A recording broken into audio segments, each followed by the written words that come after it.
மீண்டும் அந்த ஒரு ஆடு, அந்த வளர்த்தாடு இல்லை, வளர்ந்த ஆடு, அது ஃப்ரெஷ்ஷாக குளிக்க வச்சு அழகாக மஞ்சள் குங்குமம்லாம் பூசி மாலையை போட்டு வச்சுருக்காரு. அது என்ன ஆக போகணும்னு தெரியாது. அந்த ஆடு தப்பிச்சு போகுமா, நல்லா வருமான்னு தெரியல நமக்கு. அதை பட் டோட்டலாக மணிரத்னம் படத்துக்கு ஏன் விஜய் சேதுபதி பண்ண போகிறாரு அப்படிங்கிற அந்த கேள்வி தான் வருது இப்போ. அது என்ன காரணம்? நீங்கள் ஒரே ஒரு படம் தக் லைஃப்னு நீங்கள் கொடுத்தனுடைய விளைவுகள். நீங்கள் பொன்னியின் செல்வன் என்ன காமிச்சிங்க? நீங்கள் வந்து 100 குதிரை காமிக்கிற இடத்துல 3 குதிரை காமிச்சிங்கன்னா எப்படி உங்களுக்கு தெரியும்? மூத்த பத்திரிகையாளர் வெங்கடேஷ் சார் நம்மளோட நினைச்சிருக்காரு. வணக்கம் சார். வணக்கம் சார். சார், மணிரத்னம் சார் வந்து கடைசியாக ஒரு சூப்பர் டூப்பர் ஹிட் கொடுத்தாரா இல்லையான்னு தெரியல எனக்கு. ஆக்சுவலாக கடைசியாக எப்போ ஹிட்டு கொடுத்தாருன்னு எனக்கு பெருசாக ஞாபகம் இல்லை. பட் ஆனால் இப்போ திரும்பவும் விஜய் சேதுபதி ஒரு படம் பண்ண போகிறேன்னு சொல்லிக்கிட்டு இருக்காரு. பல பேர் என்ன சொல்கிறாங்கன்னா, ஐயோ விஜய் சேதுபதியா, ஏற்கனவே சிம்புவை வச்சு இவங்க செஞ்சுட்டாங்களே, இப்போ விஜய் சேதுபதி மாட்டிகிட்டு இருக்காரான்னு சொல்கிறாங்க. நல்லா இருந்த மணிரத்னம் எதனால் வந்து தொடர்ந்து ஃப்ளாப் திரைப்படங்கள் கொடுத்தாரு? அதுக்கு என்ன காரணம் சார்? இப்போ இதுக்கு முன்னாடி வந்து அவர் எப்படி இண்டஸ்ட்ரியில் வந்தாருங்கிற ஒரு விஷயத்துக்குள்ளே போயிட்டு வரலான்னு நினைக்கிறேன் நான். இதை பிரபல தயாரிப்பாளர் ஜி வெங்கடேஸ்வரன் அவர்களுடைய சொந்த சகோதரர் தம்பி தான் இவர் மணிரத்னம். பட் ஃபஸ்ட்டு இண்டஸ்ட்ரிக்கு வரும்போது அவர் ஜிவி வந்து பெரிய ப்ரொடியூசராக இருக்கிறப்ப, பட் அவருடைய பேக்ரவுண்டில் மணிரத்னம் அப்படிங்கிற ஒரு கேரக்டர் வந்து நம்ம ஃபிலிம் பண்ணலாம் அப்படின்ட்டு வர்றாங்க டைரக்ஷன் டிபார்ட்மெண்ட்டுக்கு. பட் யார்ட்டையுமே அசிஸ்டன்ட் அவர் ஒர்க் பண்ணல. ஃபர்ஸ்ட் ஆஃப் ஆல் அவரோட அண்ணனுடைய இன்ஃப்ளூயன்ஸில் வரலான்னு நினைக்கிறாரு. ஆனால் ஃபஸ்ட்டு பண்ணது வந்து கன்னட படம் ஒன்று பண்ணார். அதற்கு பிறகு மலையாள படம் பண்ணாங்க. அதன் பிறகு தான் 85 தான் இண்டஸ்ட்ரிக்குள்ளே உள்ளே வர்றார் அவர். பட் என்னதான் ஜிவி வந்து பெரிய ப்ரொடியூசராக இருந்தாலுமே அவருக்கு வந்து மிகப்பெரிய லைஃப் கொடுத்து சத்யஜோதி ஃபிலிம்ஸ் தான் ஃபஸ்ட்டு ஒரு ஆஃபர் கொடுக்குறாங்க. அதான் பகல் நிலவுன்னு ஒரு படம் பண்ணுறாரு. அதான் ஃபஸ்ட்டு படம். சத்யராஜ், சரத்பாபு, முரளி, ரேவதி இவங்களாம் பண்ணாங்க. அந்த ஃபஸ்ட்டு அட்டம்ப்ட் ரிலீஸ் அப்போ அந்த படம் பெரிய அளவில் போகலை. ஸோ நல்ல படம்னு பேசப்பட்டதே தவிர படம் போகலை. பிஸ்னஸ் லெவலில் லாஸ் தான் ஆச்சு. நான் ஷிஃப்டிங்னு ஒன்று அப்போ உண்டு. இப்போ ஷிஃப்டிங்கிற மெத்தடே கிடையாது. ஷிஃப்டிங்னு ஒரு ரிலீஸ் பண்ணாங்க. அப்போ வந்து படம் இன்னும் ஃபஸ்ட் ரிலீஸ் மாதிரி பிச்சுக்கிட்டு போச்சு. அப்போ தான் மணிரத்னம் யாருங்கிறது அளவுக்கு நமக்கு எல்லாத்துக்குமே இண்டஸ்ட்ரி தெரிய வந்தது. பட் அதுலேருந்து ஒரு 3 கேரக்டரை உருவி, சத்யராஜ் ஒரு கேரக்டர் உருவினார், சரத்பாபு முரளி ஒரு கேரக்டர் உருவினார். இதை வச்சு அப்புறம் முரளி ரேவதி உள்ள மேட்டரை எடுத்து தான் அக்னி நட்சத்திரம் உருவாக்குனாங்க, மௌனராம் உருவாக்குனாங்க, நாகேன் வேலு நாயக்கர். ஸோ அந்த ஒரு கேரக்டர் உருவாக்கி 3 படமாக உருவாங்க. 3மே பெரிய அளவில் பாக்ஸ் ஆஃபீஸ் ஹிட் ஆச்சு. அப்புறம் இண்டஸ்ட்ரியில் பெரிய அளவில் மணிரத்னம் பேசப்படுற மாதிரி ஒரு இமேஜ் வந்து பெரிய அளவில் வந்துச்சு. அது இது ஒரு பெரிய பிரேக்கு. அடுத்து ஒன்று எடுத்துக்கிட்டோம்னா, நாயகன் கமலஹாசனை வச்சு ஒன்று பண்ணும்போது தான் பெரிய அளவில் பேசப்பட்டார். அவர் பிரம்மாண்டமாக இருந்துச்சு படம் ஒன்று. அது முக்தா ஃபிலிம் சீனிவாசன் தயாரித்த படம். அதுக்கு பிறகு சூப்பர் ஸ்டார் ரஜினி வச்சு ஒரு படம் பண்ணார். ஸோ தளபதி அப்படின்னு மம்முட்டியும் ரஜினி சாரும் சேர்ந்து பண்ண படம் super duper hit box office. Tamil திரையுலகத்தினுடைய அழிக்க முடியாத ஒரு பேர் மணிரத்னம் சொல்லி இது பதிவு செய்யப்பட்டது அப்போ. பட் நீங்கள் சொன்னது மாதிரி பல வருடங்களுக்கு முன்பாக அவருடைய அந்த படங்கள் எல்லா நடிகர்களுமே மணிரத்னம் அதாவது நடித்தா போதுன்னு ஆசைப்பட்ட ஒரு பீரியட் ஒன்று இருந்துச்சு. மணிரத்னம் படமாக ஒன்றும் கதை கேட்க வேண்டாம், சம்பளம் பேச வேண்டாம், அவர் படத்தை நடித்தா போதும் நமக்கு ஒரு பெரிய இமேஜ் வரும் அப்படிங்கிற அளவுக்கு மணிரத்னம் ஃபுல்லாக அப்படி தூக்கி நின்றுட்டு இருந்தார். ஸோ ஒரு பீரியடு உண்டு. அதை அப்படியே நிறைய நடிகர்கள் உள்ளே வந்தாங்க, நிறைய ஹிட்டு கொடுத்தாரு. கதைக்குள்ளே இருக்கிற வரைக்குமே நிறைய ஒரு ஹிட் வந்து மணிரத்னம் படங்கள் நிறைய வந்து கொடுத்தாரு. பிரபல இசையமைப்பாளர் ஸோ ஏஆர் ரஹ்மான் அப்படிங்கிற திலீப் என்கிற ரகுமானை உருவாக்குனதே வந்து இந்த மணிரத்னம் இன்ட்ரடியூஸ் பண்ணாங்க. அதற்கு முன்னாடி தளபதி படத்தில் இளையராஜாவுக்கும் அவருக்கும் ஏற்பட்ட சில பிரச்சனைகள், கசப்பான அனுபவங்கள் காரணமாக அடுத்த ஒரு மியூசிக் பண்ணலாம் போது தான் ரோஜா படம் பண்ணும்போது அது கவிதாலியா ப்ரொடக்ஷன்ஸ் பண்ணும்போது இளையராஜா பண்ணலான்ட்டு ஒரு மேட்ரு போகும்போது தான் இல்லை வேண்டாம் வெயிட் பண்ணுன்னு அவர்கிட்ட ஒர்க் பண்ண கீபோர்டு ஆர்டிஸ்ட்டு இந்த திலீப்பை கூப்பிட்டு பேர் மாற்றம் செஞ்சு வச்சு ரோஜா இன்ட்ரடியூஸ் பண்ணுறாங்க. ரோஜா எந்த அளவுக்கு ஒரு பாக்ஸ் ஆஃபீஸ் ஹிட் ஆச்சு அப்படிங்கிறது தெரியும். இன்ன வரைக்கும் பாடல்களே மிக சிறந்த பாடலாக இருந்துச்சு. அவருடைய கேரியரில் அடுத்தடுத்த லெவலுக்கு போகிறாங்க. அடுத்து இந்த பம்பாய் பண்ணுறாங்க. நிறைய படங்கள் நம்ம அடுக்கிக்கிட்டே போகலாம். ஸோ மௌனராகம்லாம் எவர் கிரீன் ஃபிலிம் இன்ன வரைக்குமே. இதற்கு பிறகு அவர் என்ன போகிறாருன்னா, ஒரு பிஸ்னஸ் மோட்டிவாக ஒரு வந்து உள்ளுக்குள்ளே போகிறதுக்கு கொஞ்சம் ஆசைப்படுறாரு.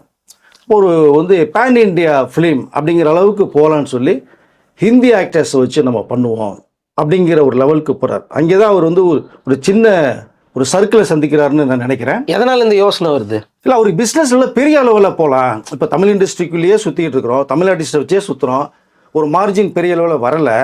அப்படிங்கும் போது ஒரு பெரிய அமௌண்ட்டை நம்ம வந்து பார்க்கலாம். ஏன்னா ஒரு தமிழ் படங்கள்லாம் ஹிந்தியில் வரவேற்பு கிடைச்சதுனால நிறையா தெலுங்கில் ஹிட்டு, ஹிந்தியில் ஹிட்டு, இந்திய திரையுலகத்தில் மணிரத்னோட பேர் இமேஜ் பெரிய அளவில் பேசப்பட்டுச்சு. ஓ, அதை வந்து நம்மையே டைரக்டா ஹிந்தி மாதிரி ஒன்று பண்ணக்கூடாதுன்னு ஸ்ட்ரைட்டாக போய் பண்ணலாமே. விபரீத முடிவு. ஆமாம், அதாவது விபரீத முடிவு, விபரீத ஆசை, பேராசை கூட சொல்லலாம் நம்ம அதை. பட் அடுத்த கட்டத்துக்கு போகிறாரு. பட் அங்கே போய் ஒரு சிறந்த ஒரு படம் கொடுத்துருந்தாங்கன்னா ஒன்று பெரிய அளவில் இந்த இமேஜ் கெட்டிருக்காது அவருக்கு. ஷாருக் கான்கிட்ட டேட் கேட்குறாரு, உடனே ஷாருக் கான் கொடுக்குறாரு. மணிரத்னம் அப்படின்னா ஆஹா நம்மளை தேடி இங்கே வந்து ஒரு படம் பண்ணுறாருங்கும் போது ஒரு படம் முருகன் மனிஷா கொய்ராலா நீ டாப் ஹீரோயின் 2 பேரை வச்சு ஒரு கண்டென்ட் ரெடி பண்ணிட்டு ஒரு படம் பண்ணுறாங்க. அதில் ஒரு பாடல் மிகப்பெரிய அளவில் பேசப்பட்ட பாடல் பூங்காற்றேன்னு ஒரு ஸ்டார்ட் பண்ணுற ஒரு பாடல். அது பட்டி தொட்டிங்க பிச்சுக்கிட்டு போகுது. இந்த படம் எப்போ ஒரு இந்த ஒரு பாட்டுக்காகவே எல்லாரும் வெயிட் பண்ணிட்டு ஒரு பீரியட் உண்டு. அது தில்சே அப்படிங்கிற பேரில் ஹிந்தியில் படம் பண்ணுறாங்க. ஷாருக் கான் மனிஷா கொய்ராலா வச்சு பாடல்கள் அதாவது பிரபலமாச்சே தவிர அந்த படம் வந்ததுக்கு அப்புறம் தான் தெரியுது அது படம் பெரிய அளவில் இல்லை. அவர் சொல்ல வந்த விஷயத்தைக்குள்ளேயே போகாமல் வேற ஒரு கண்டென்ட்டுக்குள்ளே உள்ளே போனார். அதுதான் தமிழில் உயிரேன்னு சொல்லி டப் பண்ணாங்க. ஹிந்திலையும் போகலை, இங்கே தமிழ்லேயும் போகலை. அதற்கு பிறகு டக்குன்னு என்ன பண்ணாங்க, அபிஷேக் பச்சனை வச்சு குருன்னு ஒரு படம் ஒன்று பண்ணுறாங்க. அது ஹிந்தியில் தான் பண்ணார். அதுவும் பரபரப்பாக பேசப்பட்டு ஒருத்தருடைய வாழ்க்கை வரலாறு சம்மந்தப்பட்டதை எடுக்கிறாங்க. அது தமிழ்லேயும் டப் பண்ணி ரிலீஸ் பண்ணாங்க குருன்னு சொல்லி. அந்த படமும் போகலை. சரி நம்ம சரிப்பட்டு வராதுங்கிற அளவுக்கு ஒரு முடிவு பண்ணுறாரு. ஹிந்தியில் ஓரளவுக்கு போச்சுன்னு சொன்னாங்களா சார்? பெரிய அளவில் போகல. நீங்கள் தமிழில் கொடுத்த பாக்ஸ் ஆஃபீஸ் ஹிட்டில் அது போகலை. நீ அவருடைய இமேஜுக்கு பெரிய அளவில் போகணும் இல்லையா? ஏன்னா உயிரில கூட அந்த பாட்டுக்காகவே உள்ளே போனவங்க நிறைய பேர் இல்லை. அதுதான் சொன்னல, அந்த ஒரு பாட்டு பட்டி தொட்டிங்குமே இருந்துச்சு. உள்ளே போனால் அந்த பாட்டை அவர் சரியாக யூஸ் பெரிய அளவில் அது உங்களுக்கு மாண்டேஜ் சாங் மாதிரி கிரியேட் பண்ணி கொண்டு போனாங்க. அங்கெங்கே வர்றது மாதிரி கொண்டு போனாங்க. படம் பார்த்த பல பேருக்கும் புரியலை. ஃபர்ஸ்ட் ஆஃப் ஆல் அதிர்ச்சி ஆகிட்டாங்கன்னா பாட்டை இவ்வளோ ஈஸியாக ஒரு ஏஆர் ரஹ்மான் கஷ்டப்பட்டு போட்ட அந்த சாங்கை துரும்பு மாதிரி யூஸ் பண்ணிட்டாரு அப்படின்னு பாரு. ஏஆர் ரஹ்மான் போட்ட அந்த பாட்டை மட்டும் இல்லை, அவர் நிறைய படத்தில் வேஸ்ட் பண்ணிருக்காரு. நான் இப்போ வரும்போது சொல்கிறேன் பின்னாடி உங்களுக்கு. அதனால் உங்களுக்கு வந்து அந்த ஒரு விஷுவலேஷன் பிக்சரேஷன் ஒன்று இருக்குது. நீங்கள் அந்த பாடல் வந்து ஆடியன்ஸ் வந்து ஒரு கற்பனையோட உள்ளே வருவான். இந்த கற்பனைக்கு மீறி நீங்கள் பார்க்கும்போது அதுக்குள்ளே ஒட்டாது, உங்களுக்கு பாடல் ஒட்டாது. அது வச்சு தம்மடிக்கிறதுக்கு வெளில போயிடுவாங்க. ஸோ அந்த மாதிரி தான் அந்த பாடல் காட்சி அமைக்கப்பட்டது. படமும் பெரிய அளவில் போகலை. உங்களுக்கு தில்சே ஹிந்திலையும் போகல, உயிரை தமிழ்லையும் போகல. அதுக்கு பிறகு அப்படியே வரலாங்கும் போது தான் திரும்பி தமிழுக்குள்ளே வர்றாரு அவர். ஸோ இந்திய அளவில் பிரபலமான ஒரு மணிரத்னம் பேர். ஆர்டிஸ்ட் டேட் கொடுத்து பண்ண ஒரு படங்கள்லாம் போக இன்னொரு படம் ஒன்று எடுக்கிறாரு. ஸோ ராவணன் ஒரு படம் ஒன்று எடுக்கிறார். இங்கே நம்ம தமிழ் விக்ரமை போட்டு அங்கே அதாவது அபிஷேக் பச்சனுக்கு இந்த குருவில் விட்ட பேரை வந்து திரும்பி இதில் கொடுக்குறான்னு சொல்லி இங்கே எடுக்கிறாங்க. அது இந்த 2 லாங்குவேஜில் எடுக்கிறார். தமிழ்லையும் எடுக்கிறார், ஹிந்திலையும் எடுக்கிறார். ஒரே நேரத்தில் எடுக்கிறாரு. சைமல்டேனியஸாக எடுக்கிறாரு. தமிழில் இந்த விக்ரம் பண்ண ரோலை வந்து ஹிந்தியில் அபிஷேக் பச்சன் பண்ணுறாரு. ஒரே நாளில் 2 ஷாட் மாறி வரும் கான்ட்ராஸ்டாக. நீங்கள் அதே கேரக்டர் கொடுத்துருந்தீங்கன்னா ஈஸியாக பண்ணிட்டு போயிடுவாங்க. நீங்கள் தமிழில் இந்த விக்ரமன் வந்து ராவணன் கேரக்டரில் பண்ணுறாரு சரிங்களா. ஹிந்தியில் வந்து அதை அபிஷேக் பச்சன் பண்ணுறாரு. இல்லை இன்ஸ்பெக்டர் ரோலில் வந்து பண்ணின அபிஷேக் பச்சன் கேரக்டர் ஹிந்தியில் விக்ரம் பண்ணுறாரு. ஐஸ்வர்யா மட்டும் சேம் ரோலில் பண்ணாங்க. அது பெரிய அளவில் வந்து ஒட்டலை. பட் அது கிளைமாக்ஸை வந்து வேறு மாதிரி சொல்லியிருப்பார். பட் அந்த 2 படமே பெரிய அளவில் போடல. தமிழ்லையும் போல, ஹிந்திலையும் போல அந்த படம். இதற்கு பிறகு தான் அப்படியே வர்றாங்க. அவர் படங்கள் பார்த்தீங்கன்னா நீங்கள் வெளிநாட்டில் எடுத்ததாக வந்து எந்த படமே சொல்லிக்க முடியாது. நீங்கள் ஃபுல்லாக நம்ம இந்தியாவுக்குள்ளேயே தான் சுற்றிருப்பார். நீங்கள் எப்படி ஒரு பேன் இண்டியா படம் போகணும்னு சொல்லிட்டு தப்பாக போய் மாட்டினாரோ இதே மாதிரி வில்லேட்டில் போய் எடுக்கலான்னு ஒரு ஆசை வருது. அப்போ ஒரு படம் வந்து பண்ணுறாங்க. நேராக துபாய் இந்த பாட்டிலெல்லாம் போய் சிம்பு வச்சு ஒரு மேட்ரு ஒன்று பண்ணுறாரு. அதில் விஜய் சேதுபதி வர்றாங்க, அருண் விஜய் வர்றாரு. எல்லாத்தையும் வச்சு ஒரு மாஸ்டர் பிளான் பண்ணி இதோட பார்த்தீங்கன்னா அரவிந்த் ஒரு கேரக்டர் வர்றாரு, ஒரு பிரகாஷ்ராஜ். டோட்டலாக பெரிய ஒரு கேங்கை வச்சு படம் பண்ணுறாங்க. எதிர்பார்ப்பு அதிகமாக இருக்குது அந்த படத்துக்கு. செக்கச்சி வந்தவன் ஒரு படம். அது ரிலீஸ்க்கு முன்னாடி வரைக்குமே பரவ பேசப்பட்டுச்சு. சிம்பிளாக இது நான் வந்து நான் அப்படி பண்ணியிருக்கேன் இப்படி பண்ணியிருக்கேன்னு எல்லா பேரும் சொன்னாங்க. கடைசியில் இந்த படம் வந்ததுக்கு அப்புறம் தான் தெரியுது மணிரத்னம் டோட்டலாக எல்லா பேத்தையுமே காலி பண்ணுறது மாதிரி இருந்தது. நீங்கள் ஹீரோ யாருங்கிறதே சொல்லாமல் கடைசியில் விஜய் சேதுபதி மேலே கொண்டு போயிட்டு கதையை மாற்றிருப்பார். விஜய் சேதுபதி ஹீரோ மாதிரி ஆகிட்டு இருப்பார். கடைசியில் அது ஒட்டாது சார். நீங்கள் வந்து ஆடியன்ஸுக்கு நீங்கள் சொல்லி சீட்டிங் பண்ணுறது மாதிரி அது நீங்கள் இவருன்னு சொல்லிட்டு போய் டக்குன்னு மாற்றுறது ஒரு விஷயம் இருக்குல்ல, அதானே சொல்ல வர மாட்டான். நான் சிறந்த படங்கள் கொடுத்தவர். அதெல்லாம் வேறு அஞ்சலின்னா ஒரு சைல்டை வச்சுக்கிட்டு யாரும் பண்ண முடியாது. அவ்வளோ அழகாக பண்ணுவார். ஆமாம் சார். அப்போ வந்து தமிழ் ஆடியன்ஸ்க்காக படம் பண்ணும்போது மணிரத்னம் சூப்பராக இருந்தார் சார். எஸ் அதான் சொல்லு இல்லையா, தமிழுக்குன்னு பண்ணும்போது அந்த நேட்டிவிட்டி மிஸ் பண்ணாமல் நல்ல கதையை எடுத்துக்கிட்டு ஆர்டிஸ்ட்டை உள்ளே போட்டார். அதில் நின்னார் அவர்.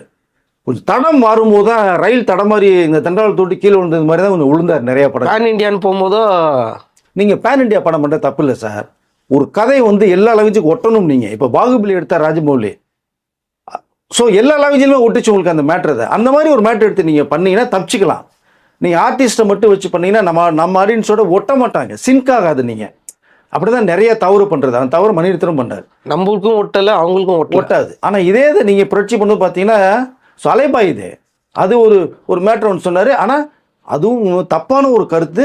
அதன் மூலம் பார்த்தீங்கன்னா அலைபாயுத மாதிரி கப்புள்ஸ் வாழ்ந்தவங்க நிறைய பேர் வாழ்ந்தாங்க. சமூகத்துக்கு வந்து நீங்கள் ஒரு விஷயத்தை அதை மைல்டாக சொல்லிட்டு போகலாம். இதே அலையுலகிலே வந்து பாரதி ராஜா சொன்னார், சாதியே வேணான்னு சொல்லி சொன்னார், அதான் பாராட்டலாம். பட் இதை தப்பாக சொன்னார்.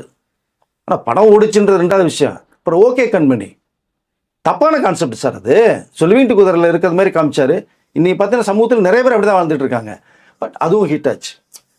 இது மக்கள் மத்தியில் எது ரீச் ஆகுறே தெரியல. பட் அவருடைய நல்ல கதையத்தோட பண்ண படங்கள்லேருந்து கொஞ்சம் ட்ராக் மாதிரி வேற ஒரு விஷயங்களை வந்து அவர் சொல்ல போகும்போது தான் அங்கே மிஸ் ஆகிறார். இதே மாதிரி தான் பொன்னியின் செல்வன் ஒரு அருமையான ஒரு நாவல். படித்தவர்கள் மிரண்டு போவாங்க, படிக்காதவர்கள் இது எப்படியா படமாக வந்து அதை பார்க்கணும்னு நினச்சிட்டு இருந்தவங்க. இது ராஜமௌலிக்கெல்லாம் கிடச்சிருந்தேன்னா மிரட்டியிருப்பார் அவர். இது பொன்னியின் செல்வன் அந்த நாவல் யார்கிட்டையோ தப்பிச்சு வந்து மணிரத்னம் போய் மாட்டுது அந்த கதை. அவர் எடுக்கிறாரு. அதோட கோ ப்ரொடியூசராக வந்து இவர் உள்ளே போகும்போது தான் லைக்கா ப்ரொடக்ஷன்ஸ் உள்ளே வர்றாங்க. பிரம்மாண்டமாக ஒரு தயாரிப்பு. ஃபஸ்ட்டு ஆர்டிஸ்ட் சாய்ஸ் எல்லாம் பண்ணுறாங்க. என்னது இந்த ஆர்டிஸ்ட்டை தாங்குவாங்களான்னு பேசப்படும் போது பொன்னியின் செல்வன் பார்ட் 1 பார்ட் 2 வந்து உருவாகுது. பெரிய அளவில் பேசப்படும் அப்படின்னு எதிர்பார்க்கப்பட்ட படத்தை நீங்கள் பொன்னியின் செல்வன் ரிலீஸ் பிறகு பார்க்கும்போது உப்பு சப்பில்லாம் போச்சு. படித்தவர்கள் ஏமாந்தாங்க. ஒன்றுமே தெரியாத சில பேர் இருந்தாங்கல்ல, பொன்னியின் செல்வன் வந்தால் பார்க்கலான்னு, அவங்களுக்கு மட்டும் ஓ அப்படியா இப்படியான்னு பேசப்பட்டுச்சு. ஆனால் அதுக்குள்ளே ஒரு செட்டு போடப்பட்டதா, ஒரு அரங்கம் பிரமாதமாக இருந்ததா, காஸ்டியூம்ஸ் இருந்ததா, பேக்ரவுண்ட் காமிச்சாரா, பட் அதோட விசுவேஷன் இருந்ததா, எதுவுமே இல்லை. நீங்கள் அந்த கடலுடைய காட்சியெல்லாம் பிரமாதமாக இருக்கும், ஒன்றுமே காமிக்கல அதில். ஸோ அது வந்து பார்த்தீங்கன்னா கலெக்ஷன் ரீதியாக பெரிய அளவில் பேசப்படும் அப்படின்னு பார்த்தோம்னா பெரிய அளவில் பார்ட் 1 வந்து ஓரளவு பேசப்பட்டுச்சு. பார்ட் 2வாவது நல்லபடியாக வரும்னு பார்த்தோன்னா பார்ட் 2 சரியான மொக்கையாக ஒன்று கொடுத்தாரு. அதை ஜெயம் ரவிலாம் பார்ட் 2ல் எனக்கு மிகப்பெரிய ஒரு கேரக்டர் இருக்கும். பார்ட் 1ல் நீங்கள் கொடுத்தா கூட 2ல் பிரமாதம்னு பார்த்தாங்க. அதில் விக்ரம் கிட்ட தூக்கிட்டு போனார். பட் கதையை ஒரு கிளாப்ஸ் பண்ணார். மேக்கிங் ரொம்ப மோசம். ஏன்னா அவரு ஒரு சின்ன லவ் மேட்டருக்குள்ள போய் பண்றவரை போய் ஹிஸ்டாரிக்கலில் கொண்டு நீங்க பண்ண எப்படி சார் பண்ணுவாங்க? அதை பண்ண தெரியல அவருக்கு மணிரத்னம் சாருக்கு. தூர்தர்ஷனில் வந்து அப்போல்லாம் ராமாயணம் மகாபாரதம்லாம் வரும். அது வந்து டெலி சீரியலாக வெளியே வந்தது. அதுவே பார்க்கறதுக்கு அவ்வளோ பிரம்மாண்டமாக இருக்கும். ஞாயிற்றுக்கிழமை 1 hour வந்து காலையில் 9 மணிக்கு காபி சாப்பிடல டிஃபன் சாப்பிடல டீமோட வருவாங்க சார். பார்க்கறதுக்கு அவ்வளோ பிரம்மாண்டமாக இருக்கும், நேச்சுரலாக இருக்கும். அப்போல்லாம் டெக்னாலஜி கிடையாது. அப்போவே வந்து பிரம்மாண்டத்தை காமிச்சாங்க உங்களுக்கு அதை. ஸோ அந்த 1 மணி நேரம் நகர மாட்டாங்க டிவி விட்டு. அப்படி இருந்த மகாபாரதம்லாம் பார்த்தீங்கன்னா ஸோ வாய்ஸ் ஓவருக்கே சவுண்டுக்கு ரெண்டே உட்காருவாங்க டிவியில். நீங்கள் இவ்வளோ ஒரு மேக்கிங்கில் டெக்னாலஜி உள்ள பீரியடில் செலவுகள் பார்க்காம லைக்கா ப்ரொடக்ஷன்ஸ் கோடியாக கொட்டும் போது நீங்கள் எப்படி கொடுத்துருக்கணும்? நீங்கள் பொன்னியின் செல்வன் அதாவது சின்ன பண்ணப்படுத்திட்டாங்க அந்த கதையை மாற்றதை. ரஹ்மான் சார் மியூசிக் போடும்போது கூட ஒரு கொஞ்சம் ஷாக் ஆனார். மேக்கிங் இன்னும் கொஞ்சம் நல்லா இருந்திருக்கலாமேன்னு சொன்னார். அப்படிலாம் படத்தை நிறைய வேஸ்ட் பண்ணார் சார். பொன்னியின் செல்வனும் வந்து நிறைய வேஸ்ட் பண்ணாங்க. இதுக்கு தவிர அடுத்து நீங்கள் கமல் காணா போனது காரணமே என்ன? மிகப்பெரிய சிக்கல் உருவாயிருக்கிறதுக்கு ரொம்ப நாளைக்கு பிறகு ஒரு படம் பண்ணலாம் அப்படின்னு ஒரு மேக்கில் வர்றாங்க. 87 நாயனுக்கு பிறகு ஒன்று சேர போகிறோம். ஏன் அதுக்கப்புறம் ஒன்று சேரல? மணிரத்ன படத்தில் எப்போயுமே சார் ஒரு தடவை ஒரு ஹீரோ நடித்தாங்கன்னா மறுமுறை நடிக்கிறது ரொம்ப யோசிக்க ஆரம்பிக்கிறாங்க. சரியா? அது கமல்லேருந்து ரஜினியிலேருந்து சிம்பிள்லேருந்து இப்போ யோசிக்க ஆரம்பிக்கிறாங்க. மணிரத்னம் நாயகன் பிறகு எவ்வளோ படங்கள் பண்ணியிருக்கலாம், பட் பண்ணலை. இவருடைய மேக்கிங் ஸ்டைலு ஷூட்டிங் நடக்கிற விதங்கள் வேற மாதிரி சார். இவரும் டைரக்டர் அவரும் டைரக்டர், அதனால இவர் சொல்றது அவர் கேட்க மாட்டார், அவர் சொல்றது இவர் கேட்க மாட்டார். ஒரு பக்கம் தக் லைஃப்ல நடந்தது. அது வந்து மிகப்பெரிய ஒரு ஊரில் 2 கத்தி இருக்க முடியாது. தக் லைஃபை ஒன்று நீங்கள் அந்த ஸ்கிரிப்ட் ஸ்க்ரீன் பிளேல கமல்கிட்ட கொடுத்துருந்தாவது பிரமாதம் பண்ணியிருப்பாரு. நம்ம விக்ரம் கொடுத்த மாதிரி கொடுத்துருப்பாரு. பட் இதில் ஸ்க்ரீன் பிளே கமலஹாசனும் பண்ணுறாங்க, மணிரத்னம் பண்ணுறாங்க. அது எப்படி தேரும் உங்களுக்கு? இவர் ஒரு ஸ்க்ரீன் பிளே ஸ்டைல் கொண்டு போகிறப்ப அவருன்னு கொண்டு போகிறாரு. அதுதான் மிகப்பெரிய ஒரு தவறு நடந்துச்சு. ரெண்டாவது கமலஹாசன், த்ரிஷா, சிம்பு 3 பேரையும் கூப்பிட்டு வச்சு அசிங்கப்படுத்த மாதிரி வந்து அந்த படத்தை பண்ணியிருப்பார். அதில் ஒரு சாங் ரகுமான் உயிரை கொடுத்து போட்டிருப்பார் சாங், இந்த விண்வெளி நாயன ஒரு சாங். அது எங்கே வருன்னு படம் பார்த்துக்கிட்டே இருந்தால் படம் முடிஞ்சதுக்கு பிறகு படமே முடிஞ்சிச்சு எங்கேயா வரப்போன்னு பார்த்தோம்னா கிளைமாக்ஸில் கொண்டே போட்டு அவர் விவசாயம் பண்ணிட்டு இருக்கிற மாதிரி சீனை கொண்டு கிரிப்பிட்டு அங்கே இந்த சாங்கை போட்டிருப்பாங்க. இது ஏஆர் ரகுமான் அவமானப்படுத்துகிறப்பா இருக்காது சார்? எல்லாத்தையுமே தக் லைஃப்பில் எல்லாத்தையுமே அவமானப்படுத்திருக்காரு சார். நாசர் டைலாக் வச்சு கமலஹாசன் அவ்வளோ அசிங்கப்படுத்தியிருப்பார்.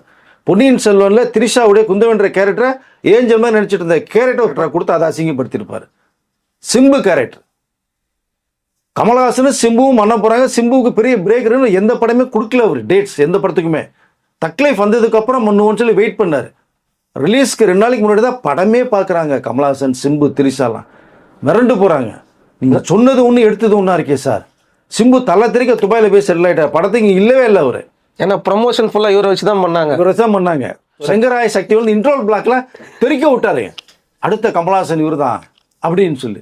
பட் பார்த்தோம்னா யாருக்குமே இல்லாமல் கிளைமாக்ஸை உல்ட்டா பண்ணி டோட்டலாக ஓவரால் ஏஆர்எம்லேருந்து ஆர்டிஸ்ட் வந்து அசிங்கப்படுத்தி படத்தை ஃப்ளாப் பண்ணி கொடுத்து இந்த கமல்ஹாசன் ஏகப்பட்ட கூடிய நஷ்டத்தில் இருக்காருன்னா தக்லைஃப் மிகப்பெரிய ஒரு காரணம். இந்த அண்டர் ப்ரொடக்ஷனில் தளபதி பார்ட் எடுக்கதான் ஒரு மேட்ரு போச்சு. ரஜினி சாரும் மணிரத்னமும் மீண்டும் இணைகிறாங்கன்ற அந்த டாப்பிக்கும் போச்சு. வரக்கூடிய வாய்ப்புகள் நிறைய இருந்தது. ரஜினி சாரும் பண்ணுவோம் அப்படின்னு ரொம்ப ஆசைப்பட்டார். தக்லைஃப் பார்த்ததுக்கு அப்புறமே அப்பா மணிரத்னன்ற பேரையே மனசுல இருந்து எடுத்துட்டாரு. ஸோ அடுத்து சிம்பை வச்சு ஒரு மேட்ரு தக்லைஃபில் பண்ணும்போது ஸ்கிரிப்ட் ரெடி பண்ணி சொன்னார். அந்த ஸ்கிரிப்ட் சிம்பு கேட்டுட்டு பண்ணுவோம் சார்னு சொன்னார். தக்லைஃப் வரட்டு சார் நம்ம பண்ணுவோம் அப்படின்னு. தக்லைஃப் கொடுத்தோடனே சிம்பு தலைதறிக்க ஓடினார். மணிரத்ன பேரை கேட்டாலே ஐயோ ரஜினி சார் மனசில் எடுத்துட்டு மாதிரி அவரு டோட்டாவே எடுத்தார் மணிரத்னத்தை. இல்லை முயற்சி பண்ணாரு கேள்விப்பட்ட அவரை. சார் முயற்சி பண்ணாங்க. சிம்புகிட்ட கதை சொன்னார். சிம்பு பண்ணலாம் கிடையாது இருந்தது. தக்லைஃப் ஒன்று வந்ததுக்கு அப்புறமேலு மீண்டும் இந்த மாதிரி ஒரு மேக்கிங்கில் பண்ண என்ன பண்ண முடியும் நீங்க? இல்லை அதுக்கப்புறமா அவரை கான்டாக்ட் பண்ண ட்ரை பண்ணாங்க. ஆனால் சிம்பு ரீச் பண்ண முடியலன்னாங்க. அதான் சொல்கிறேன் இல்லையா, சிம்பு அதுக்கப்புறம் தூக்கி போட்டவர் அதுக்கப்புறம் உள்ளுக்குள்ள போகவே இல்லை. அவர் மணிரத்னம்னா யாருன்னு கேட்க ஆரம்பிச்சாரு. அதே மாதிரி தான் நீங்கள் அந்த ஸ்கிரிப்ட்லேயே பார்த்தீங்கன்னா ஸோ துல்கர் சல்மான் ஒரு மேட்டர் ஒன்று பண்ண போய் அவரு வேணான்ட்டு போனது. எதில்? தக்லைஃபில் அவரு வேணான்ட்டு போனார். இந்த ஜெயம் ரவி வேணான்ட்டு போனாங்க. ஏன் ஜெயம் ரவி வேணாட்டாரு? ஏன்னா இப்போ பொன்னியின் செல்வன் ஏற்கனவே வந்து நீங்கள் கொடுத்து பார்ட் 2லாம் நம்மளை பேரே அசிங்கப்படுத்திட்டாரு. ஒரு தடவை நீங்கள் ஒரு டைரக்ஷனில் பண்ணாங்க மறுமுறை பண்ண முடியாது சார். அந்தளவுக்கு ரொம்ப டென்ஷன் டார்ச்சர் பார்ட்டி அவர். மணிரத்னம் நல்ல டைரக்டர், பிரமாதமான படங்கள் கொடுத்துருக்காரு, மறுப்பதற்கு இல்லை. ஆனால் நீங்கள் ஆர்டிஸ்ட் வேல்யூ ஒன்று இருக்கு இல்லையா, அவங்களுக்கு தகுந்த மாதிரி நீங்கள் மேக்கிங் கொண்டு போகணும் இல்லையா. நாம் தான் எப்போயுமே கிங்கு நினைக்க முடியாது. ரெண்டாவது பணம் வேறு. நீங்கள் ஆர்டிஸ்ட் ஒரு வேல்யூ இருக்குது, நீங்கள் சம்பளம்னு ஒன்று இருக்குது. நீங்கள் சம்பளம் கொடுக்கணும். நீங்கள் உழைக்கிறாங்க சும்மா இல்லை, அது மூலம் சம்பாதிக்கிறீங்க. அப்போது நீங்கள் மணிரத்னம் பண்ண அப்போ நீ வா உனக்கு நான் கொடுக்குறதா சம்பளம் அப்படின்னு ஒரு அமௌண்ட்டை கொடுப்பாரு. சரி மணிரத்னம்ன்ற அந்த ஒரு நேமுக்காக சரி சரின்ட்டு போனாங்க. நடிச்சா நம்மளுக்கு ரீச் கிடைக்கும், ஒரு இமேஜ் வரும். அது ஒரு ப்ரெஸ்டீஜ் விஷயம். நடிச்ச ஆர்டிஸ்ட் நிறைய பேர் இருக்காங்க மணிரத்னம் படத்தில். ஆனால் இவர் படத்தில் நடிச்சது இருந்ததும் போச்சு. ஆமாம், அது இவரே கெடுத்துக்கிட்டு தானே சார். நீங்கள் அப்படி தானே சொல்ல முடியும். நம்ம ஏன் இந்த படத்துக்கு 3 பேரை கூப்பிட்டு துண்டகணத்தின் ஓடினாங்க. இப்போ தக்லைஃபுக்கு அப்புறமேல் சிம்பு பண்ண கொடுப்பது ஏன் சிம்பு பண்ண மாட்டேன்ட்டு போகிறாரு? பண்ணிருக்கலாம்ல. ஆடை குளிப்பாட்டி அலங்காரம் பண்ணி சந்தனம் குங்குமம் போட்டு வச்சு மாலையை போட்டு ரெடியா ஆக்ஷன் சொல்லும் போது போட்டு தரது ரெடியாக இருந்தால் எப்படி சார் பண்ணுவாங்க? இல்லை சார், கமல் சார் கூட படம் பண்ணும் போதோ கமல் சாரோடைய கேரக்டர் தான் முன்னாடி நிற்கும், கூட இருக்கிறவங்கள டம்மி பண்ணுவாங்கன்னு தமிழ் சினிமாவில் ஒரு பேச்சு. நான் சொல்ல அது உண்மைதானா? இல்லை அது அதாவது சில பேர் வந்து பயப்படுவாங்க. கமலை மீறி நமக்கு சீன் போகாது. ஓகே ஓகே, எந்த சீன்னாலுமே அவர் வந்து ஓவர்டேக் பண்ணிட்டு போயிடுவார். ரெண்டாவது அந்த ஸ்க்ரீன் பிள்ளை அவர் மட்டும்தான் அது கொண்டு போவாங்கன்ற அந்த ஒரு நேம் எப்பவுமே இருக்கு. அது இப்பவும் இருக்கதான் செய்யுது. அது தெரியல, அந்த இமேஜ் சில இமேஜ் குத்ததான் ஸ்டாம்ப் குத்தப்பட்ட ஒரு விஷயம். அது வந்து இனிமேல் எடுக்க முடியாது. நான் தக்லைஃப்லையும் நீங்கள் பார்த்தீங்கன்னா சிம்புடைய கேரக்டர் அப்படி தானே சார் போச்சு உங்களுக்கு. ஸ்டார்டிங்கில் ஹீரோ மாதிரி ஆகிட்டு கடைசியில் அவர் வில்லனா ஆக்கிடுவாங்க. அசிங்கப்படுத்திட்டீங்களே நீங்கள் சிம்பு கேரக்டரவே. அதெல்லாம் சிம்பு நொந்து போனது. அடுத்த படம் ஏன் பண்ண மாட்டேன்ட்டு போனது? நீங்கள் சொன்னது ஒன்று செஞ்சது ஒன்று சார். ஒரு படம் நீங்கள் ரிலீஸ்க்கு முன்னாடி 2 நாள் முன்னாடி காமிப்பீங்க. நீங்கள் ஒரு ஹீரோக்கு கமல்ஹாசன் ஒரு ஹீரோனா சிம்பு ஒரு ஹீரோ தானே. ஏன்னா மணிரத்னம் மேலே நம்பிக்கை இருந்தது அவர் 2 பேருக்குமே. திரிஷாக்கும் நம்பிக்கை இருந்தது. பொன்னியின் செல்வன்ற அந்த ஒரு கேரக்டர் கொடுத்ததனுடைய விளைவு இதில் ஒரு மாதிரி நீங்கள் பண்ணுவீங்கன்னு. அந்த படத்தில் எப்படி தூக்கி நிப்பாட்டினீங்களோ அது வான் வேற தூக்கி நிப்பாட்டினாரு. இதில் தூக்கி புதைச்சிட்டாரு திரிஷா கேரக்டரை. அப்போ என்ன சொல்ல முடியும் நீங்கள்? அதனால தான் அடுத்த படம் வந்து சிம்பு வேணான்னு போயிட்டார். ரகுமானு நொந்து நூடுல்ஸ் ஆகிட்டார். இன்னும் அடுத்த படம் பண்ணுவோமா பண்ண மாட்டான்னு. ரகுமான் கூட நீங்கள் மற்றவர்களுக்குலாம் ஒரு லிமிட்டுக்கு அப்புறம் அவர் தர்றதான் இது. அதை சாங்கும் சரி ஆர்ஆரும் சரி டைமிங். மணிரத்னம் படத்துக்கு மட்டுமே பார்த்தீங்கன்னா கேட்காம இல்லாமல் டைம் ஒதுக்கி தருவார். குறிப்பிட்ட இடத்துல போட்டு கொடுத்துருவார். வெளியில் ஒரு சம்பளம் மணிரத்னம் சம்பளம் பேச மாட்டார். மணிரத்னம் கொடுக்குறதா சம்பளம் வாங்கிக்கிறார். ஏன்னா தன் அறிவுறுத்தின குருன்ற மரியாதை இன்ன வரைக்கும் வச்சுருக்கார். ஸோ வேர்ல்டில் போய் 2 ஆஸ்கார் வாங்கிட்டு வந்து வருங்க, சாதாரண விஷயம் கிடையாதுங்க. நீங்கள் அவர் எப்படி யூஸ் பண்ணணும்? நீங்கள் உங்களுக்கு ஒரு இமேஜ் இருக்குது, அதுக்காக நீங்கள் அன்னையிலேருந்து ஆரம்பத்துலேருந்து இன்ன வரைக்கும் அதையே ஃபாலோ பண்ணுவீங்க. இன்றைக்கி இப்போ நீங்கள் சொன்னது மாதிரி இப்போ விஷயத்துக்கு வர விஜய் சேதுபதியை கூப்பிட்டு வந்துட்டார். எந்த ஆடு சிக்கலை. விஜய் சேதுபதி ஏற்கனவே நிறைய படங்கள் கொடுத்தா கூட கொஞ்சம் இடையில சர்க்கிள் வந்து மகாராஜான்னு ஒரு படத்தை ஒன்று கொடுத்தார். நல்ல நேம் வந்தது.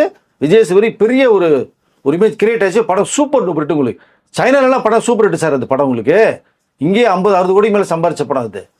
அடுத்து ஒரு படம் ஒன்று கொடுத்தாரு, ஏசன் கொடுத்தாரு, அதுதான் ஒன்றுமே இல்லாமல் கொடுத்தாரு, போச்சு. ஆனால் அடுத்து வந்த படம் தலைவன் தலைவி, அது பெரிய கலெக்ஷன் சார். அந்த படம் 100 கோடிக்கு மேலே கலெக்ஷன் ஆகி விஜய் சேதுபதி வேற அளவில் கொண்டு நிப்பாட்டி வச்சிருக்கு. இப்போ அடுத்து வரக்கூடிய படம் வந்து பெரிய அளவில் இருக்கும்னு அவர் ஆசைப்படுறாரு. ஆனால் இதே தலைவன் தலைவி ஓடலைன்னா மணிரத்னம் விஜய் கூட்டுருப்பாரான்னு மிகப்பெரிய ஒரு கேள்விக்குறி. பாண்டியராஜ் கூட தான் அடுத்த திரும்ப இன்னொரு படம் பண்ண போறதா இருந்தது சார். அது இருக்கு, வெயிட்டிங் லிஸ்ட் இருக்கு. ஆனால் மணிரத்னன்ற பேர்ல செக்க சிவந்தம் படத்துல விஜய் சேதுபதி ஒரு கேரக்டர் கொடுத்து ஹீரோவாக்கணும்ல, நீ வான்னு கூப்பிடுறாரு. அப்ப அந்த படத்தை தள்ளி போட்டு இங்க வர்றாரு. ஐயோ, இப்ப அதுதான் சொல்றேன் இல்லையா, மீண்டும் அந்த ஒரு ஆடு, அந்த வளர்த்த ஆடு இல்ல, வளர்ந்த ஆடு, அது ஃப்ரெஷ்ஷா குளிக்க வச்சு அழகா மஞ்சள் குங்குமம்லாம் பூசி மாலையை போட்டு வச்சிருக்காரு. அது என்ன ஆகும்னு தெரியாது. அந்த ஆடு தப்பிச்சு போகுமா, நல்லா வருமான்னு தெரியல நமக்கு. அதை பட் விஜய் சேதுபதி படம் மணிரத்னம் இப்போ இணைய போகிற ஒரு படம் பெரிய அளவில் பேசப்படலை. மணிரத்னம் படம்னா இவ்வளோ பெரிய அந்த எந்த ஹீரோ பண்ணாலுமே பரபரப்பாக இருக்கக்கூடிய ஒரு ஸ்டேஜ் இன்னைக்கு வந்து விஜய் சேதுபதி பண்ணுறாருன்னு சொல்லியும் பெரிய அளவில் இல்லை உங்களுக்கு. அதை யாரும் அந்த அனௌன்ஸ்மெண்ட் ஒரு எதுவுமே இல்லை. என்ன காரணம்னா டோட்டல் மணிரத்னம் படத்துக்கு ஏன் விஜய் சேதுபதி பண்ண போறாரு அப்படிங்கிற அந்த கேள்வி தான் வருது. இப்போ அது என்ன காரணம்? நீங்கள் ஒரே ஒரு படம் தக் லைஃப்னு நீங்கள் கொடுத்தனுடைய விளைவுகள், நீங்கள் சரியான கதையை சொன்னீங்களா, இல்லை மணிரத்ன கமல்ஹாசன் ஸ்க்ரீன் ப்ளே ஃபுல்லாக விட்டு கதையை விட்டீங்களா, எல்லாம் கிளாப்ஸ் பண்ணி அதை வேணும்னே பண்ணது மாதிரியே தான் தெரியுது அந்த தக் லைஃப் படத்தை. பட் எதற்கு பண்ணால் நமக்கு தெரியாது, அவருக்கு மட்டுமே தெரியும். பட் இதில் விஜய் சேதுபதியோட சேர்ற அந்த படம் எந்த மாதிரி வருங்கிறது நமக்கு தெரியல. நம்ம பொறுத்திருந்து தான் பார்க்கணும் எந்த மாதிரி சொல்ல வருதுங்கிறத. நம்ம விஜய் சேதுபதிக்கு ஹிந்தியில் ஒரு நல்ல மார்க்கெட் இருக்குது, தெலுங்குலேயே நல்ல மார்க்கெட் இருக்குது. ஸோ அதுவும் ஒரு காரணமாக இருக்குமா? திரும்ப பிஸ்னஸ்குள்ளே தான் வராரு அவர். இல்லை சார், அதாவது விஜய் சேதுபதி தெலுங்கில் வந்து உப்பனான ஒரு படம் பண்ணார், சூப்பர் டூப்பர் ஹிட் படம் சார், பிரமாதமான ஒரு கேரக்டர். இந்தியில் வெப் சீரிஸ் ஒன்று பண்ணார், படங்கள் பண்ணார். அதை இப்போ அவருக்கு ஒரு மார்க்கெட் வேல்யூ உங்களுக்கு இருக்குது விஜய் சேதுபதிக்கு. டோட்டலாக மனிதனுடைய பிளானிங்கே தமிழில் ஆரம்பித்தோம்னா அது தெலுங்கு, மலையாளம், ஹிந்தி வரைக்கும் வந்து டப் பண்ணி பிஸ்னஸ் பண்ணிடலான்ற அந்த ஒரு மோட்டிவேஷன் ஒரு காரணம். இவர் சேஃப் ஆயிடுவார். படம் எப்போ ஒருத்தருக்கு வருதோ அங்கே குவாலிட்டி அடிப்படும் சார். கிரியேட்டர் போயிடும், அது அதனுடைய குவாலிட்டி அடிப்படும். மணிரத்னம் பிஸ்னஸ் மேன் ஆகிட்டார். ஆமாம் சார், நீங்கள் அந்த ப்ராஜெக்ட் எடுத்ததை நீங்கள் பணத்தை மேக்கிங்கில் போட்டிங்கன்னா காந்தாரம் ஏன் ஹிட் உங்களுக்கு? மேக்கிங் சார், மேக்கிங்கில் பிரதம் பண்ணாங்க, அவருடைய எக்ஸ்பென்ஸ் பண்ணாங்க இல்லையா, செலவு பண்ணாங்க இல்லையா? இல்லையா பாகுபலி எப்படி பண்ணார் ராஜமௌலி? நீங்கள் வந்து ஒரு கதையை எடுத்துகிட்டு போகிறீங்கன்னா அந்த கதைக்குள்ளே நீங்கள் பணத்தை போட்டு மேக்கிங்கில் மிரட்டணும், நீங்கள் ஆடியன்ஸை காமிக்கணும், உட்கார வைக்கணும். அதுக்கு தான் தியேட்டர் எக்ஸ்பீரியன்ஸ். நீங்கள் பொன்னியின் செல்வன் என்ன காமிச்சிங்க? நீங்கள் வந்து 100 குதிரை காமிக்கிற இடத்துல 3 குதிரை காமிச்சிங்கன்னா எப்படி உங்களுக்கு தெரியும்? ஒயிட் ஆங்கிள் வைக்க வேண்டிய ஷாட் பூரா க்ளோஸ் அப் வச்சிங்கன்னா எப்படி புரியும் உங்களுக்கு? அதை ஆமாம், அதில் அது எடுபடாது சார். அது உங்களுக்கு என்ன ஃபைட்டு நடந்ததுன்னு எனக்கு ஒன்றுமே தெரியாது. படமே கடிச்சு கொதறி துப்பி போட்டிருப்பாரு. அருமையான ஒரு நாவல், எம்ஜிஆர் பண்ணணும்னு ஆசைப்பட்ட நாவல், சிவாஜி சார் பண்ணணும்னு ஆசைப்பட்ட நாவல், ரஜினி கமல் பண்ணணும்னு நினச்சி ஆசைப்பட்டது, கடைசியாக விஜய் பண்ணணும்னு ஆசைப்பட்ட ஒரு நாவல், எல்லாம் மீறி இவர்கிட்ட போய் சிக்கி சின்ன பண்ணமாகி அது பெரிய லெவலில் போக வேண்டியதை ஒன்றுமில்லாமல் ஆக்குனார். நீங்கள் அந்த அரங்கம்லாம் காமிச்சிங்கன்னா ராஜராஜனுடைய பேலஸ் காமிச்சிங்கன்னா எப்படி சார் காமிக்கணும்? நீங்கள் இன்றைக்கி டெக்னாலஜி எவ்வளோ காமிச்சிருக்கலாமே, பயங்கரமாக காட்டலாம். நீ மினியேச்சர் போட்டே காமிச்சிருக்கலாமே பெரிய லெவலில். நீங்கள் எதுவுமே இல்லாமல் க்ளோஸ்அப் வச்சு சும்மா ஒரு அட்டையை போட்டு ஸ்க்ரீனை போட்டு ஐஸ்வர்யா நடக்கிறது, பிரகாஷ் போகிறது, இவங்க வாழை எடுத்துகிட்டு போகிறது மாதிரியே காமிப்பீங்க. நீங்கள் க்ரீன் ஸ்க்ரீனில் ஃபுல்லாக க்ரீன் மேட்டில் வேறு பண்ணீங்க, எப்படி வரும் உங்களுக்கு? சீசோர்லாம் அந்த ஷிப்பு வரும்போதெல்லாம் நீங்கள் ஒரு டாப் ஆங்கிள் வச்சு ட்ரோனை வச்சு விட்டு அடித்து மிரட்டினீங்கன்னா என்ன மாதிரி இருக்கும் உங்களுக்கு? இதே டைட்டானிக் படம் நீங்கள் ஒரு ஷிப்பை வச்சு பண்ணாங்க, அது ரியல் கடல் மாதிரியே காமிச்சார்ல உங்களுக்கு. அது 1000 ஏக்கருக்கு மேலே தண்ணியை ஃபுல் பண்ணி பண்ண ஒரு விஷயம் சார். அதே தெரிஞ்சுதா உங்களுக்கு மேக்கிங்கில்? அப்படி காமிச்சிருந்தாங்க டைட்டானிக் படத்தை. நீங்கள் இதை இப்படி காமிச்சிங்க. நீங்கள் செலவு பண்ணணும். ஒரு விஷயத்தை எடுத்தீங்கன்னா படத்துக்கு குவாலிட்டி தர்றதுக்கு நீங்கள் செலவு பண்ணணும், மேக்கிங்கில் மிரட்டணும். புது முகங்களை வச்சு தானே பண்ணுறேன். அப்புறம் ஏன் திடீர்னு இந்த மாற்றம்? எந்த படத்துக்கு? மணிரத்னம் அடுத்தது புதுமுகங்களை வச்சு படம் பண்ண போறாரு. இல்லை, அது புதுமுகங்கள் வச்சா இப்போ புதுமுகங்கள் கூட வரதுக்கு பயப்படுறாங்க. வேற யார்ட்டே சிக்கினா கூட நல்ல கதையை வந்துடும். மணிரத்னத்துக்கு மேலே போனோம்னா திரும்பி ஏதாவது ஒன்று பண்ணிட்டேன் என்ன பண்ணுறது? ஏன்னா துல்கர் நீங்கள் ஓகே கண்மையில் பெரிய அளவு பேர் கொடுத்த படம், ஏன் மீண்டும் துல்கர் உள்ளே வரமாட்டேங்கிறாரு? உஷாராக இருக்காரு, அவ்வளோதான். இப்போ துல்கருடைய படம் காந்தா வரப்போது பாருங்க, மிரட்டி இருக்கார் மனுஷன். நீங்கள் வேற ஒரு ட்ராக்ல போயிட்டார் சார். லக்கி பாஸ்கர்லாம் அவருடைய படம் வேற மாதிரி போயிடுச்சு, திரும்பி வந்து சிக்க வரவும் மாட்டார். இப்போ சிம்பு வெற்றிமாறனோட போயிருக்காரு, அரசனை நம்பிட்டு இருக்காரு, அது வேற மாதிரி இருக்கும்.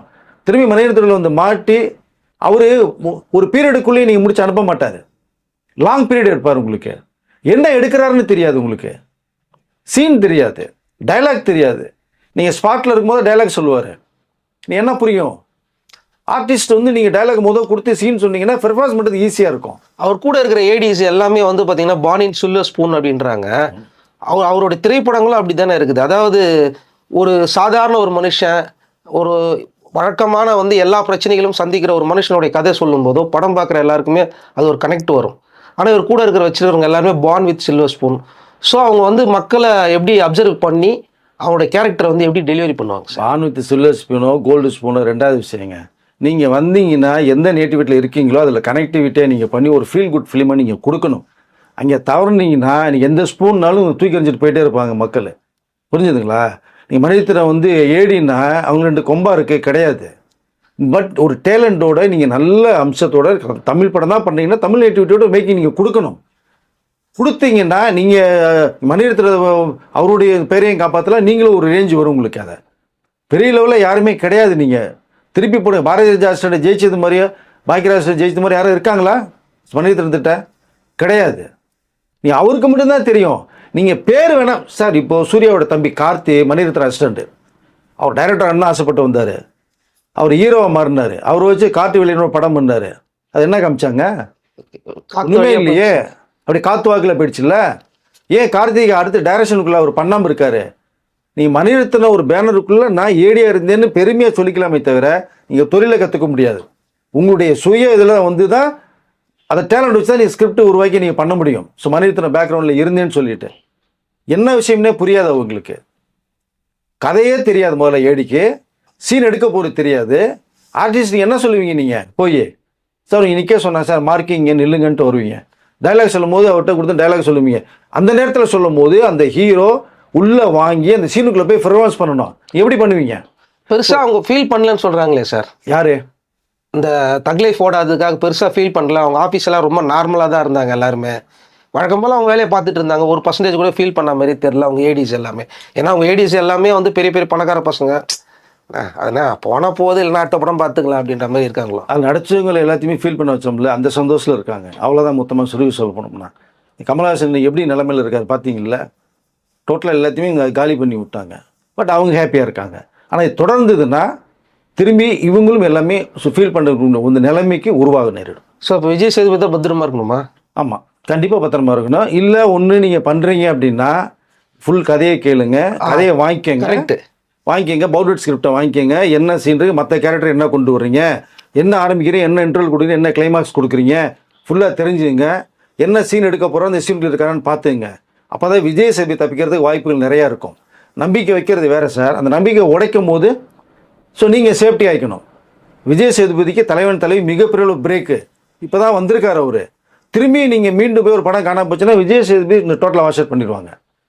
அதனால் விஜய் சேதுபதி கையில் தான் இருக்குது. இந்த படத்தை தூக்கி நிப்பாட்டுறதும் ஒன்றும் இல்லாமல் ஆக்குறது மணிரத்ன கையில் இல்லை, விஜய் சேதுபதி கையில் இருக்குன்னு சொல்ல வரேன் நான். ஆமாம், நீங்கள் கேட்கும் போதே சொல்லும் போது பயமாக இருக்குது. திரும்ப விஜய் சேதுபதியை பல வருஷத்துக்கு முன்னாடி திரும்ப கொண்டு போய் விட்டுருவாங்களோ, திரும்ப முதல்லேருந்து படம் நடிக்க ஆரம்பித்து வரணுமா அப்படிங்கிற மாதிரி. ரொம்ப கஷ்டப்பட்டு வந்தவருங்க அவர். பாவம் சின்ன சின்ன சின்ன ரோலில் அடியாளாக இருந்து கபடி பிளேயராக வெண்ணிலா கபடி குழுலாம் அந்த 10 கபடி பிளேயர் 7 கபடி பிளேயர் ஒருத்தராக இருந்தவர். புதுப்பேட்டையில் தான் ஃபஸ்ட்டு அறிமுகம். தனுஷ் கூட அடியாளா சும்மா தூரத்தில் நிற்பார். எத்தனையோ படங்கள் அவர் இன்ச்சாக வந்தவர். சுசீந்திரன் தான் அவர் வாழ்க்கையை ட்ரைனிங் திருப்பி போட்டவர். புரிஞ்சுங்களா? வெண்ணிலா கபடிக்குள்ள வாய்ப்பு கொடுக்கும்போது தான் அவருடைய டேலண்ட்டை பார்த்துட்டு தான் நீ வந்து மிகப்பெரிய ஹீரோ ஒரு விஜய்ன்னு சொல்லி சுசீந்திரன் சொல்லி நான் வச்சு படம் பண்ணுறேன் வெயிட் பண்ணுன்னு சொல்லும் போது தான் அவருக்கு டக்குன்னு நான் வரும்போது தான் அவருடைய பெஸ்ட்டு ஃப்ரெண்டு சீனு ராமசாமி சொல்கிறார், நல்ல பையன், நல்லா சூப்பராக இருக்கான் ருச்சி பண்ணும்போது தான் தென்மேற்கு பருவக்காற்று படம் பண்ணுறாரு, சூப்பர் டூப்பர் ஹிட்டு அப்படியே வர்றாரு. அதுக்கப்புறமும் அந்த படம் ஹிட்டான கூட வில்லனா பண்ண சுந்தரபாண்டியெல்லாம் வில்லனா பண்ணுறாரு. மிகப்பெரிய பிரேக் கார்த்தி சுப்ராஜ் கொடுத்தது. நாளை இயக்குனர் ஒரு நிகழ்ச்சி ஒன்று வருது, அதில் வந்து மேக்ஸிமம் ஷார்ட் ஃபிலிமில் விஜய் சேதுபதி பண்ணுறாரு.